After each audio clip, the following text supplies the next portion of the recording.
Zumba നൃത്തവുമായി ബന്ധപ്പെട്ട വിവാദം മുമ്പോട്ട് പോവാതിരിക്കാൻ ചിലർ ബോധപൂർവം ശ്രമിക്കുന്നുണ്ട്. സൂംബ നൃത്തത്തെ ഒരു വിഭാഗം ആളുകൾ എതിർക്കുന്നത് എന്തുകൊണ്ടാണ് എന്ന് അവർക്ക് പോലും വിശദീകരിക്കാൻ കഴിയാതെ വരുമ്പോൾ ഭരണപക്ഷവും പ്രതിപക്ഷവും ഒക്കെ അവരുടെ നിലപാടിൽ അല്പം അയവ് വരുത്തി മയപ്പെടുത്തിയാണ് മുമ്പോട്ട് പോകുന്നത്. പ്രതിപക്ഷ നേതാവ് വി ഡി സതീശൻ സൂംബ നൃത്ത വിവാദത്തെക്കുറിച്ച് പറഞ്ഞത് എല്ലാ വിഭാഗത്തിൻ്റെയും ആശങ്കകൾ പരിഹരിച്ചുകൊണ്ട് വേണം പ്രശ്നപരിഹാരമെന്നാണ്.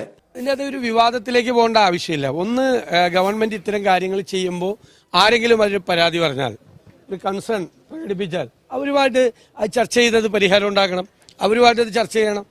ഇത്തരം കാര്യങ്ങളൊന്നും ആരുടെയും മീതെ അടിച്ചേൽപ്പിക്കേണ്ട കാര്യമില്ല. ഇഷ്ടമുള്ളവർ ചെയ്യട്ടെ, ഇഷ്ടമില്ലാത്തവർ ചെയ്യേണ്ട. മന്ത്രി ശിവൻകുട്ടി ആദ്യം വാശി കാണിച്ചെങ്കിലും പിന്നീട് അല്പം പിറകോട്ട് പോകുന്നത് നമ്മൾ കണ്ടു. ശിവൻകുട്ടി പറഞ്ഞത് ആശങ്കയുള്ളവരോട് ചർച്ച ചെയ്ത് ഞങ്ങളത് പരിഹാരമുണ്ടാക്കുമെന്നാണ്. വാസ്തവത്തിൽ ഇത്തരമൊരു നിലപാടെടുത്തിരുന്നത് സംഘപരിവാറായിരുന്നു എന്ന് കരുതുക. സൂംബ നൃത്തം വേണമെന്ന് പറയുന്നു, അപ്പോൾ അത് ഭാരത സംസ്കാരത്തിന് യോജിക്കുന്നതല്ല, അതുകൊണ്ട് ഞങ്ങൾ ഇതിനോട് അനുകൂലിക്കില്ല എന്ന് RSS ഒരു പ്രസ്താവന ഇറക്കിയിരുന്നെങ്കിൽ ഫാസിസത്തിൻ്റെ പേര് പറഞ്ഞുകൊണ്ട് എന്തൊരു ബഹളം ഇവിടെ നടക്കുമായിരുന്നു. എല്ലാവരും ആഞ്ഞടിച്ചുകൊണ്ട് രംഗത്ത് വരുമായിരുന്നു. എന്നാൽ സൂംബ നൃത്തത്തിൻ്റെ പേരിൽ ഇപ്പോൾ ഉണ്ടായിരിക്കുന്ന വിവാദം അങ്ങേയറ്റത്തെ സ്ത്രീവിരുദ്ധവും വൃത്തികേടും ശാസ്ത്രവിരുദ്ധവുമാണ് എന്നറിഞ്ഞിട്ടും ആരും മുഷിഞ്ഞ് സംസാരിക്കാത്തത്, ആരും ആരെയും കുറ്റപ്പെടുത്താത്തത് ഈ നാടിൻ്റെ ഇപ്പോഴത്തെ ഒരു പ്രത്യേകതരം അവസ്ഥയുടെ പ്രതീകമാണ്. ഒരു മനുഷ്യൻ്റെ ശരീരത്തിനും മനസ്സിനും സന്തോഷം നൽകുന്ന ഒരു എക്സർസൈസ് നൃത്ത രീതിയാണ് സൂംബ എന്ന് നമുക്കൊക്കെ അറിയാം. മതമോ ജാതിയോ ഇല്ലാതെ ചടുലമായി നൃത്തം ചെയ്തുകൊണ്ട് പാട്ട് പാടുന്ന രീതി പരിശീലിച്ചാൽ കുട്ടികൾക്ക് അത് വളരെ ഉചിതമാണ്. അതുകൊണ്ടാണ് സർക്കാർ സൂംബ നൃത്തം സ്കൂളുകളിലേക്ക് കൊണ്ടുവന്നത്. അപ്പോഴേക്കും അനാവശ്യമായി അത് വിവാദമാക്കി മതപരമായ കാരണങ്ങളാൽ അനുവദനീയമല്ല എന്ന് പറഞ്ഞ് ചിലർ രംഗത്ത് വന്നു. നിർഭാഗ്യവശാൽ സമസ്ത അടക്കമുള്ള സംഘടനകൾ അതിനെ ഓശാന പാടി. ആ വിവാദം ഇങ്ങനെ തുടരുമ്പോൾ സർക്കാർ പിന്നോട്ട് പോകാനുള്ള സാധ്യതയാണ് തെളിഞ്ഞു വരുന്നത്. ഈ വിഷയത്തെക്കുറിച്ച് ന്യൂസ് 18 ചാനലിൽ ഒരു ചർച്ച നടന്നിരുന്നു. ആ ചർച്ചയുടെ ഒരു ഭാഗം ഒരാൾ എനിക്ക് കട്ട് ചെയ്ത് അയച്ചു തന്നു. സത്യം പറഞ്ഞാൽ ഒരുതരം ഞെട്ടലോടെ, തരിപ്പോടെയാണ് ഞാനത് മുഴുവൻ കേട്ടിരുന്നത്. ആ വിഷ്വൽ ഇവിടെ കാണിക്കണം എന്നെനിക്ക് ആഗ്രഹമുണ്ട്. ന്യൂസ് 18 ചാനലിൻ്റെ കോപ്പിറൈറ്റ് വിഷയം ഞങ്ങളെ ബാധിക്കാൻ ഇടയുള്ളതുകൊണ്ട് ഞാനത് കാണിക്കുന്നില്ല. പക്ഷേ ആ ചർച്ച നയിച്ച, ചോദ്യങ്ങൾ ചോദിച്ച KP അഭിലാഷ് എന്ന മാധ്യമപ്രവർത്തകനെ അഭിനന്ദിക്കാതിരിക്കാൻ നിവർത്തിയില്ല.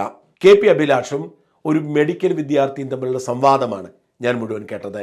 മറ്റു പലരും ആ സംവാദത്തിലുണ്ടായിരുന്നെങ്കിലും ഇവർ തമ്മിലുള്ള സംവാദം ഏറെ കൗതുകമുണർത്തി. വിസ്ഡം എന്ന സംഘടനയുടെ നേതാവ് കൂടിയായ മെഡിക്കൽ വിദ്യാർത്ഥി ഹിലാൽ സലീമായിരുന്നു ഈ ചർച്ചയിൽ പങ്കെടുത്തത്. KP അഭിലാഷും ഹിലാലും തമ്മിൽ ചൂടേറിയ ചർച്ച നടന്നു. അഭിലാഷിൻ്റെ ഓരോ ചോദ്യങ്ങൾക്ക് മുമ്പിൽ പതറുന്ന ഹിലാലിനെയാണ് നമ്മൾ കാണുന്നത്. അങ്ങനെ പതിയെ പതിയെ ഹിലാലിൻ്റെ തനി സ്വരൂപം അഭിലാഷ് പൊളിച്ചെടുക്കുകയാണ്.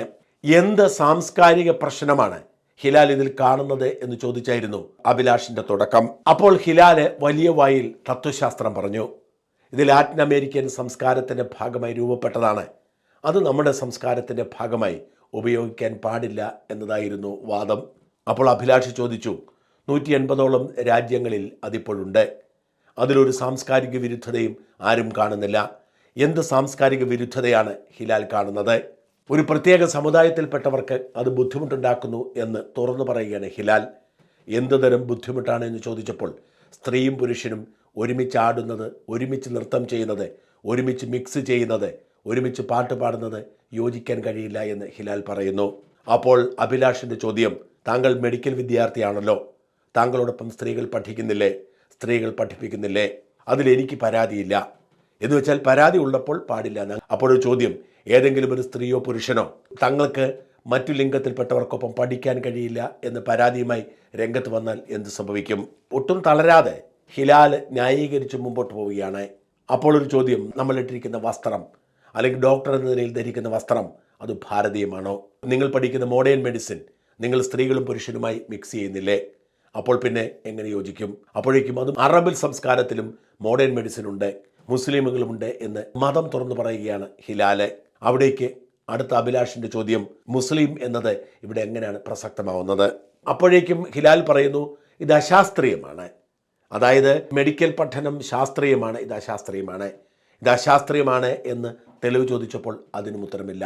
എന്തായാലും ഹിലാൽ തുറന്ന് സമ്മതിച്ചു, മുസ്ലിം സമുദായത്തിൽ ആണിനും പെണ്ണിനും ഒരുമിച്ച് മിക്സ് ചെയ്യാൻ അനുമതിയില്ല. അതുകൊണ്ടാണ് താൻ ഇതിനെ എതിർക്കുന്നത്. ഈ ചർച്ച മുഴുവൻ നിങ്ങൾ കാണേണ്ടതാണ്. അതിൻ്റെ ഒരു ലിങ്ക് ഞാൻ കമൻറ്റ് ബോക്സിൽ കൊടുത്തിട്ടുണ്ട്, പ്രേക്ഷകർ കാണുക. വളരെ കഷ്ടം തോന്നി വാസ്തവത്തിൽ ഈ ചർച്ച കണ്ടപ്പോൾ. MBBS പഠിച്ച് ഡോക്ടറാകാൻ പോകുന്ന ഒരു ചെറുപ്പക്കാരൻ്റെ മാനസികാവസ്ഥയാണ്. സ്ത്രീയും പുരുഷനും പരസ്പരം മിക്സ് ചെയ്യാൻ പാടില്ലത്രേ. സ്ത്രീകൾ ഡാൻസ് കളിക്കാൻ പാടില്ലത്രേ. സ്ത്രീകൾ ഡാൻസ് കളിക്കുന്നത് ഒരു മതത്തിനെതിരാണത്രേ.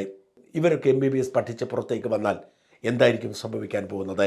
എന്തു വിശ്വസിച്ചാണ് ഇത്തരക്കാരുടെ മുമ്പിൽ പോയി സ്ത്രീകളും മറ്റ് മതവിഭാഗത്തിൽപ്പെട്ടവരും ചികിത്സ തേടുക? ഇവർ MBBS പഠിച്ചിട്ടും ഇത്തരം 6-ാം നൂറ്റാണ്ടിലെ ചിന്താഗതിയുമായി മുമ്പോട്ട് പോവുകയാണെങ്കിൽ എങ്ങനെ ഇവരുടെ അടുത്ത് ഊരുറപ്പിച്ച് ചികിത്സിക്കാൻ പോകാൻ കഴിയും? ഇത്തരക്കാരെ വിശ്വസിച്ച് എങ്ങനെ ഈ സമൂഹത്തിന് മുമ്പോട്ട് പോകാൻ കഴിയും? വളരെ നിരാശാജനകമാണ് എന്ന് പറയാതെ നിവൃത്തിയില്ല. ഈ വിഷയത്തിൽ എല്ലാവരും ശക്തമായ നിലപാട് പ്രഖ്യാപിക്കേണ്ട സമയം അതിക്രമിച്ചിരിക്കുന്നു. സൂംബ നൃത്തമെന്ന് പറയുന്നത് നമ്മുടെ ആരോഗ്യത്തിനും മനസ്സിനും നമ്മുടെ പുതിയ തലമുറയ്ക്കും ഗുണം ചെയ്യുന്നതാണ്. അതിനെ എതിർക്കുന്നത് അങ്ങേയറ്റത്തെ ഭോഷത്തരമാണ്. മതത്തിൻ്റെ പേരിൽ ശാസ്ത്രത്തെ തള്ളിപ്പറയുന്നത്, മനുഷ്യൻ്റെ വളർച്ചയെ പരിഹസിക്കുന്നത് അങ്ങേയറ്റം ഖേദകരമാണ്. ഏതെങ്കിലും ഒരു മതത്തിൻ്റെ നേതാക്കന്മാർ ഒരുമിച്ചിറങ്ങിയാൽ ശാസ്ത്രീയമായ പ്രവർത്തികളിൽ നിന്നും പിന്നോട്ട് പോകാൻ ശ്രമിക്കുന്നത് അങ്ങേയറ്റം ദുഃഖകരമാണ്. സർക്കാർ അടിയുറച്ച നിലപാടുമായി മുമ്പോട്ട് പോകണം. പ്രതിപക്ഷം ഈ അയഞ്ഞ നിലപാടിൽ നിന്നും പിറകോട്ട് വരണം.